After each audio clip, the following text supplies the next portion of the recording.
Hello, friends. Today we embark on another fascinating journey into the dark world of true crime stories.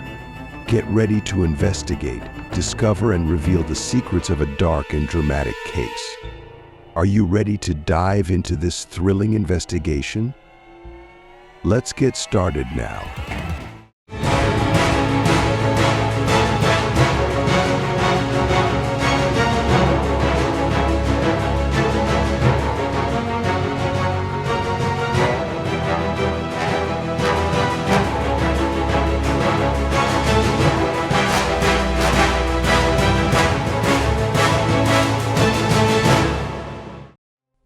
Michelle Williams has a rather troubled life. When she was just 17 years old, she discovered she was pregnant with her first son. Less than a decade later, Michelle had 3 children, 2 boys and a girl with 2 different men. She has been divorced twice, and Michelle claims that all of her relationships ended because her partner cheated on her. According to Michelle, one of her exes cheated on her with their 17-year-old dental hygienist. However, one of her younger sons, Andrew, had a different opinion. Andrew claimed that not only was their mother's husband unfaithful, but that Michelle herself had cheated on her various husbands over the years. Michelle's oldest son, Lee, said growing up in Michelle's household was even more chaotic. Michelle worked in various nightclubs and exotic topless bars and often dragged her children everywhere. Given Michelle's job, her sons even suspected that she may have been involved in prostitution. Michelle's lifestyle had a significant impact on her children, with Lee describing their childhood as chaotic, constantly having to adapt to their mother's changing circumstances. Things in Michelle Williams' life took a turn for the better in 2007 when she met Greg Williams. Michelle and Greg were introduced while they were at a swingers club, and according to Greg's brother Michael, who was with Greg at the club, Michelle openly engaged in sexual acts in public. Despite this, Greg is still infatuated with her. Greg Williams is a successful businessman and computer engineer who built a successful company from the ground up and earns $500,000 per year. When Greg isn't working, he's at the gym or practicing martial arts. Furthermore, Greg is devoted to his family and has a young daughter whom he loves. Michelle is attracted to Greg's success and wealth and sees in him the potential to give her the lifestyle she has always wanted.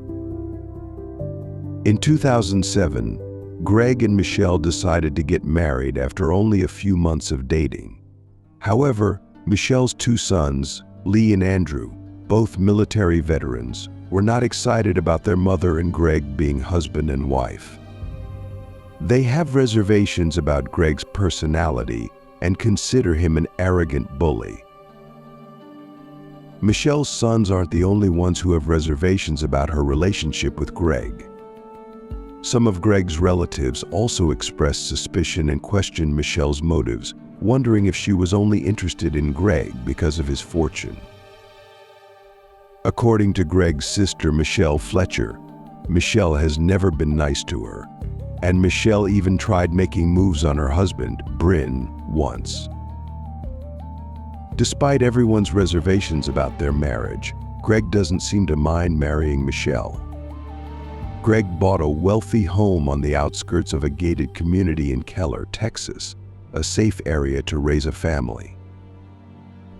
Greg buys Michelle anything she wants, and they have a pair of matching Mercedes-Benzes in the garage, which he bought as an anniversary gift for them. Greg and Michelle eventually had a daughter, and Greg was devoted to his older daughter and younger child. However, Michelle does not get along with her stepdaughter. Michelle and her newborn daughter had a strange relationship from the beginning, with Michelle feeling that her stepdaughter did not respect her authority and treated her with contempt. The situation escalated when Michelle accused her stepdaughter of trying to drug her by slipping drugs into her morning coffee, despite her stepdaughter's denials. Despite his daughter's refusal, Greg still decided to take her to rehab. Because Greg worked long hours, he bought Michelle a frozen yogurt shop called Blueberries in 2011 to keep her busy. This decision was made despite the fact that Michelle did not have a business background, and Greg hoped that owning a business would keep Michelle busy. However, Michelle was not fully committed to running the business. She spends very little time at Blueberries, except to go and withdraw money from the cash register, treating the store as her personal ATM and withdrawing cash whenever she needs it. In October 2011, Greg and Michelle Williams looked forward to completing construction on their new home, meticulously planning every detail, including a swimming pool for their 4-year-old daughter to play in. However, everything changed on October 13th. When Michelle called 911 and frantically screamed that someone in the house had shot her husband, she was visibly shaken and expressed fear that the shooter was still in the house, making her even more worried as her young daughter, her husband, is also sleeping there. In just a few moments, the police were at the scene and quickly began investigating. Officers quickly searched the premises, even venturing out to check for intruders. But despite their best efforts, they were unable to identify any suspects. However, when they climbed the stairs leading to the couple's master bedroom, they discovered a horrifying scene. On the bed, surrounded by a pool of blood, was Greg, 40, the victim of a gunshot wound to the right temple. At the scene, Michelle informed police that she was sleeping on the couch with her daughter when a loud noise woke her up. Michelle went to the master bedroom to check on her husband, Greg, and when she arrived, she thought she saw a figure dressed in black in the room.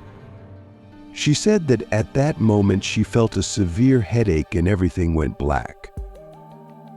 Crime scene investigators arrived at Greg and Michelle's home, and upon arrival, they observed no evidence of forced entry, which raises the question of an intruder entering the home how. Additionally, it was discovered that nothing was stolen and $20,000 was found in the safe, untouched, suggesting that the motive for the shooting was not robbery. At the back door of the house, the investigation agency discovered a .45 caliber pistol next to a bullet casing and a wrench. A few feet from the back door, investigators found plastic-colored tubs filled with Clorox wipes. Upon further investigation, investigators determined that Clorox wipes were used to clean every surface of the home. Investigators found no fingerprints or DNA, not even from the people who lived in the house. Michelle was interviewed at the police department about the shooting of her husband, Greg, and she repeated the same story she told responding officers. Although detectives found her story suspicious, they confronted Michelle and told her that her story did not match the evidence discovered at the scene. Based on the evidence, it appears that Michelle shot Greg or covered up the crime. However, Michelle firmly denied harming her husband or being involved in his death. She agreed to take a gunpowder residue test, and the results were negative. After 5 hours of questioning, Michelle began to change her story about how Greg died. She said that Greg took his own life and that she covered up the evidence to protect their 4-year-old daughter from learning that her father had taken his own life. Michelle reasoned that the child would be less traumatized by believing that the intruder was responsible. Upon discovering Greg's lifeless body, Michelle told the detective that she had decided to hide the fact that Greg had taken his life and staged it as a robbery gone wrong. To maintain this ruse, she used Clorox wipes to clean every corner of the house, including the gun used to take Greg's life. She then deliberately placed the weapon outside the patio door, along with the wrench she used to hit herself in the face, creating the false impression that an intruder had harmed her. Because Michelle admitted to staging the crime scene to look like a robbery had gone wrong, she was charged with tampering with evidence and released on bail. After being released from custody, she met Greg's grieving family and told them the same story she had shared with the police, claiming that Greg had shown signs of depression before the incident. Go out. Greg's death became front-page news, attracting the attention of the people of Keller, Texas. This story, set in a wealthy community, has all the elements of a gripping real-life soap opera.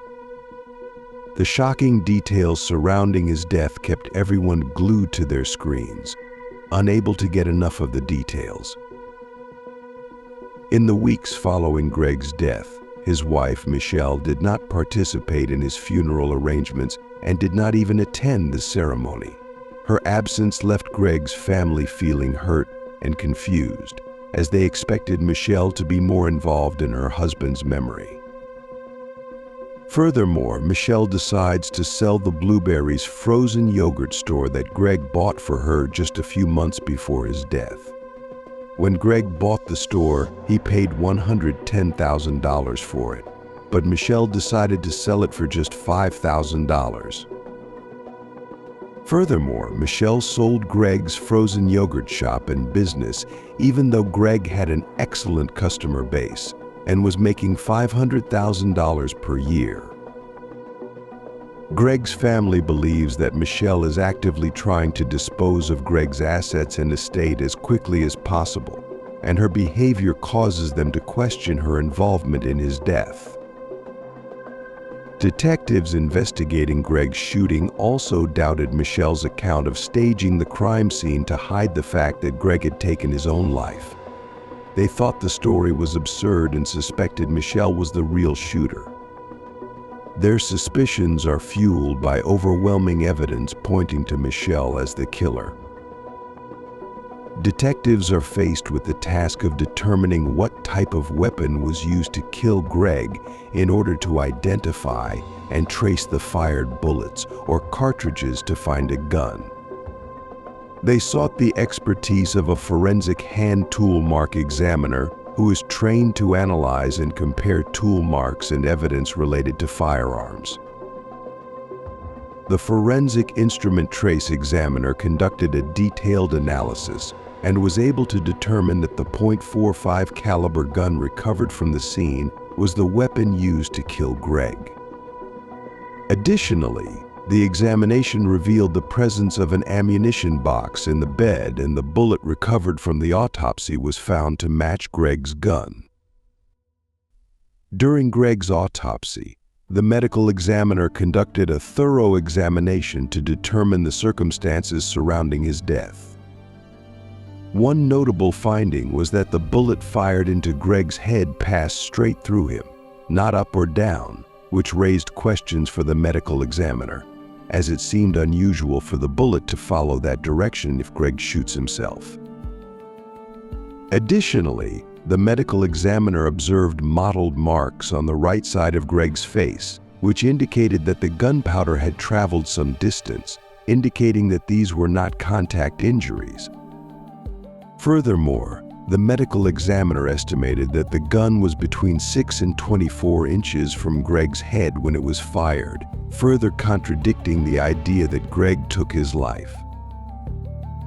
The crime scene examination provided additional evidence contradicting the theory that Greg committed suicide. The location of the shell casing recovered from the bedding was found in an area that would not have been easily accessible if it had been ejected from the gun in the position Greg would have been in if he had shot himself. In January 2012, 3 months after Greg's death, his wife, Michelle, was arrested and charged with murder. However, detectives on the case faced an obstacle, as the Keller Police Department, lacking experience with murder scenes, did not do a good job with their initial investigation. When Greg's body was transported from the crime scene to the medical examiner's office, he was wrapped in bed sheets, which likely led to cross-examination. The case faced many problems, and the state offered Michelle a plea deal instead of murder. Michelle can claim tampering with evidence in a charge in Texas called deadly conduct, which means irresponsible use of a weapon. Michelle accepted the deal and faced a sentence of 2 to 20 years, knowing that if she went to trial, she could face 50 to 100 years in prison. Michelle wants to get out to be with her daughter as soon as possible, and with the plea agreement, she will be released when her daughter turns 18 years old. After being released on bail following her arrest, Michelle began dating Gene Wallace, a personal trainer 12 years her junior. Gene is best friends with Michelle's son, Lee, which makes the situation even more complicated. When Lee discovered that his mother and best friend were together, he was very angry and resentful, stemming from the feeling of being betrayed by his best friend and mother. Despite the circumstances, Michelle and Gene decided to pursue their relationship further and opened a gym together, which was a turning point for Michelle. She starts calling herself Shelley and takes on a new personality. During one of Michelle's court hearings, she informed the judge that she was pregnant with twins and that it was a high-risk pregnancy. The judge and prosecutor were skeptical about Michelle's claims, but they decided to delay her sentencing until after the children were born. However, those familiar with Michelle point out that faking pregnancies is one of her famous traits, and there have been rumors that she has previously faked miscarriages to seek attention and gain sympathy. Feelings, creating a shadow of doubt about her authenticity. Pregnant. Michelle was interviewed by a reporter for 48 hours as she was awaiting sentencing for her plea deal on a charge of deadly conduct in connection with her husband's death. However, instead of maintaining the original story that Greg took his own life, Michelle stunned everyone by going back to her original claim that a mysterious black-clad intruder killed Greg. This sudden change in story caught the attention of the judge, who quickly summoned Michelle to court and reprimanded her for denying what she had pleaded guilty to. The judge was particularly unhappy with Michelle's attempt to shift responsibility away from herself. Due to Michelle's denials, the judge revoked her plea agreement, putting her at risk of receiving a life sentence instead of spending several years in prison. Michelle went on trial for her husband's murder in September 2014, 3 years after Greg's death. During the trial, there was no indication that Michelle was pregnant, let alone pregnant with twins, and investigators found no doctor or hospital records indicating that Michelle was pregnant, despite her previous statements. It is well known that Michelle lied about being pregnant in an attempt to delay the trial and possibly even dismiss it. When Michelle's trial began, prosecutors presented their case, alleging that she was responsible for shooting and killing Greg. The prosecution said that the main motive behind Michelle's actions was financial. They alleged that despite Greg's high-earning career, Michelle's excessive spending habits left the couple unable to afford the down payment on the home they planned to buy. According to prosecutors, Michelle's uncontrolled spending left the couple with only $30,000 in their bank account, and she was allegedly forced to commit the murder as a means to secure their financial resources. Needed to realize the dream of owning a home. Prosecutors allege that a fight ensued when Greg discovered that there was no more money in their account, and during this conflict, Michelle realized that with Greg gone, for her he is worth more than his life due to his $850,000 life insurance policy, leading her to take action and eliminate him. During the trial, the state summoned a medical examiner as a witness who had nearly 40 years of experience in the profession. The medical examiner testified that he had never encountered a situation where a person committed suicide with a gun placed at a distance from Greg's gun. Additionally, Greg's mother took the witness stand and recounted her memories of her son, saying that he was often tired from work, but despite this, he was satisfied with his life and enjoys spending time with his daughter. According to his mother, Greg often talked about the house he and Michelle were planning to buy. The witness that caused a stir was Michelle's youngest son, Andrew. While on the witness stand, Andrew shared a shocking revelation. According to Andrew, a month after Greg died, Michelle came to him and asked him to contact some friends, instructing them to buy a large sweater and then go into the woods and shoot a pistol. The plan was to leave gunpowder residue on the shirt. Michelle then instructed her friends to break into Greg's ex-wife Kathy's car and leave the sweater inside, with the intention of having them report the incident to the police using a payphone, saying that the shirt was stolen. The police then searched the car and find the sweater, leading them to believe that Kathy was involved in Greg's murder. Initially, Andrew dismissed Michelle's claims, thinking she wasn't serious, but as time passed, Michelle began asking Andrew if he thought his brother Lee might have murdered Greg. This upsets Andrew because he believes his mother is trying to set her up, her son, for Greg's death. In their closing arguments, the prosecution made a strong statement about Michelle's character to the jury, describing her as a cold-blooded killer and urging them to convict her.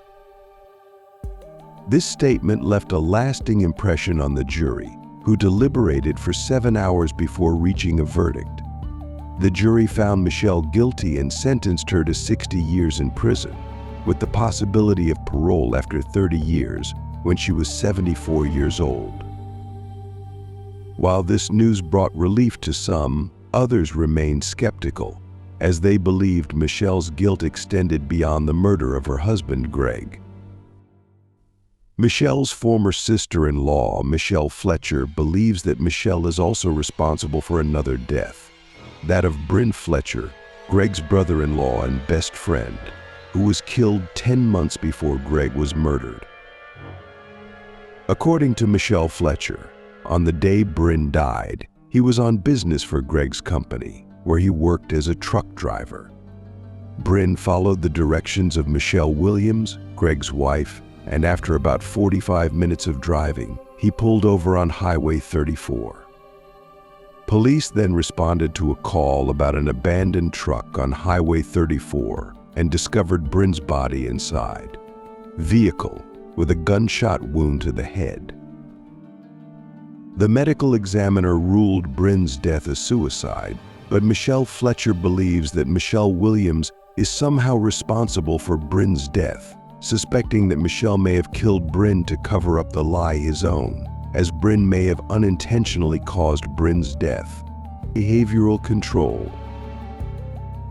Despite Michelle Fletcher's suspicions, Michelle has never been charged with any crime in Bryn's death, and police have said they have no plans to reopen the investigation.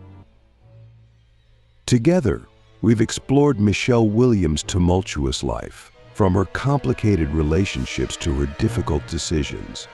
Each character in the story carries their own secrets and motivations, creating a complex picture of love, betrayal, and unforeseen consequences. As we close this chapter, remember that every story has the power to teach us about people and the choices they make. Thank you for joining us on this journey. Stay tuned for more stories where truth and mystery intertwine.